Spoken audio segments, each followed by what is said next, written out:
तुमच्या गावचे एकूण मतदार जर 150 असतील तर कमीत कमी 40 लोक पाहिजेत ग्रामसभेला, किंवा 100 पेक्षा कमी, किंवा जेव्हा आपली मतदार संख्या कमी आहे त्याच्यामुळे 1/4 25% तेवढी संख्या पाहिजे.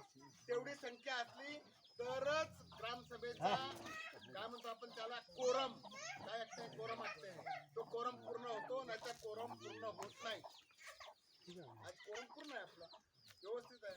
एवढी मोठी ग्रामसभा मला वाटतं पहिल्यांदाच झाली असेल तुमची, पहिलाच हप्ते विके नाही अशी एवढी मोठी ग्रामसभा. आज आपला कोरम पूर्ण आहे. ग्रामसभेसाठी कमीत कमी 25% पाहिजे. ग्रामसभेमध्ये जो मतदार असेल त्याला याचा अधिकार आहे.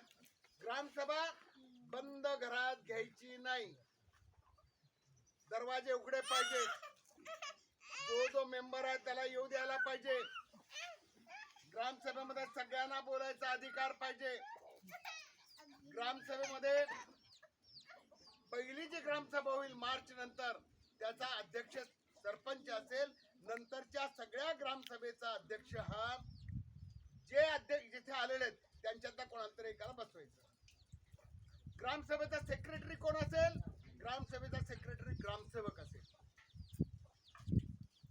एका गावचे पाडे खूप आहेत, एकाच वेळेला समजा सगळ्या ग्रामसभा लागल्या तर मग तुमच्या गावामध्ये एखादा शिक्षक असेल,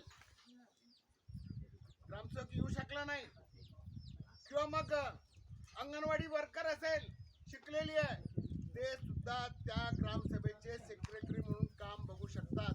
तुम्ही त्याला सांगायचं लिहायचं काम काय ठरवतात, काय लिहायचं काम त्यांना सांगू शकतात.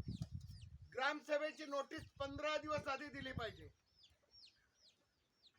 ग्रामसभेची नोटीस 15 दिवस आधी दिली पाहिजे. ग्रामसभा रद्द करता येते. केव्हा रद्द करता येते? कोरम पूर्ण नसेल तर रद्द होते. रद्द झालेली ग्रामसभा जर घेतली तर तिला सुद्धा कोरम लागतो. बाकीच्या सभा ज्या असतात त्या सभामध्ये जर कोरम पूर्ण नसेल, एका तासानंतर जर सभा घेतली जेवढे असते तेवढं धकून जातं. आपल्या ग्रामसभेमध्ये असं नाही आहे.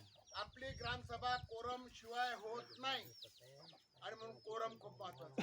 किंवा मग सगळ्यांनी बहुमतात ठरवलं काय नाही आजच्या ग्रामसभेत आम्हाला सगळी कॅन्सल करायची, तर तुम्ही ग्रामसभा कॅन्सल करू शकता. किंवा ग्रामसभेत भांडणं झाली, कुठलाच निर्णय अन्याय झाला तरी सुद्धा तुम्ही ती सभा रद्द करू शकता. ग्रामसभेचे अधिकार सांगतो. ग्रामसभेचे अधिकार आहेत, नंबर 1, पेसा गाव म्हणून त्याची निवड करता येते. आपली निवड झालेली आहे. आपल्या ग्रामपंचायती खूप मोठ्या असतात, 5-5, 6-6 पाड्या असतात, अंतर खूप असतं, पैसा येतो निधीचा इतक्या लांब असतं की कोणी आपला मेंबर बी नसतो कधी कधी, म्हणून आपल्या विकासाचा गाडा ठप्प होतो. आता तुमच्या लोकसंख्येप्रमाणे पेसाचा निधी तुम्हाला देणार आलेला असेल. पेसा निधी म्हणजे आदिवासी भागाचं जे बजेट आहे त्या बजेटच्या 5% पैसा आपल्याला येतो, आपल्या पाड्यासाठी येतो. पेसा पाडा जर करायचा असेल डिक्लेअर, त्याच्यासाठी आता आपला झाला आहे, पण तरी सुद्धा तुमच्या माहितीसाठी सांगतो. आम्ही ग्रामपंचायत कुठली आपली खर्डी, बरोबर, खूप लांब पडते. आम्हाला आमचा पाडा वेगळा पाहिजे. त्यासाठी काय करतात? त्यासाठी ग्रामसभा घेतात. त्या ग्रामसभामध्ये 50%पेक्षा जास्त मतदारांना सांगायचं की आम्हाला आमचा पाडा वेगळा पाहिजे. तसा ठराव करायचा. तो ठराव प्रांताकडे पाठवायचा आणि एक प्रत कलेक्टरकडे पाठवायची. प्रांताने 90 दिवसाच्या आत चौकशी करायला पाहिजे आणि आपला अहवाल कलेक्टरला पाठवला पाहिजे. प्रांताने काहीच केलं नाही तर पुढच्या 45 दिवसात कलेक्टरने केलं पाहिजे.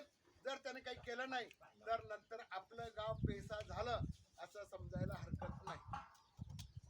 हमने काय पोडली ना, तुम्हाला जबाबदारी आहे. तुम्ही 45 दिवस जर नाही कोण आ रहा, तुमने जर खूप कामे वेरी तेव्हा कामे तुम्हा प्राण द्या.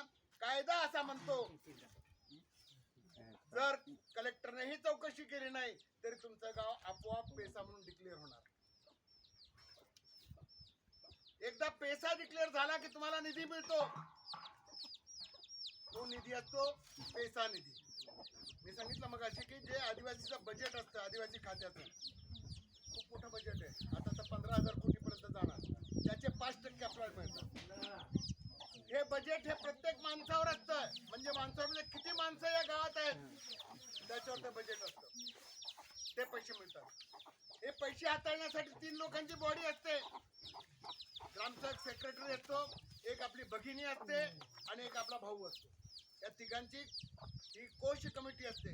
या तिघांनी त्या निधीकडे बघायचा, कसा वापरायचा ठरवायचं. तो निधी कसा वापरायचा याचा ठराव इथेच करायचा असतो ग्रामसभेमध्ये मध्ये. आम्हाला 10,000 रुपये आले किंवा 25,000 रुपये आले, किती आले मागच्या वेळेला? 1 लाख रुपये जवळपास आले. मग ह्या 1 लाखाचं काय करायचं, उलट डोकांवर पाय करायचं का काय करायचं हे ठरवायचे अधिकार आपले. नाही बाई, लाख रुपये आलं ना, आपण एक एक वाटकी देतात थोडी थोडी. असं जे काही करायचं ते सगळे अधिकार आहेत तुमचे. त्या पैशाचा विनियोग करायचे अधिकार तुमचे आहेत. पण तुमचे अधिकार फक्त ठराव करायचे ना. काम कोण करणार? सरपंच करणार. आपण ठराव करणार, आपण जो ठराव करणार तसं हे चालणार, तसं हे चालणार. ग्राम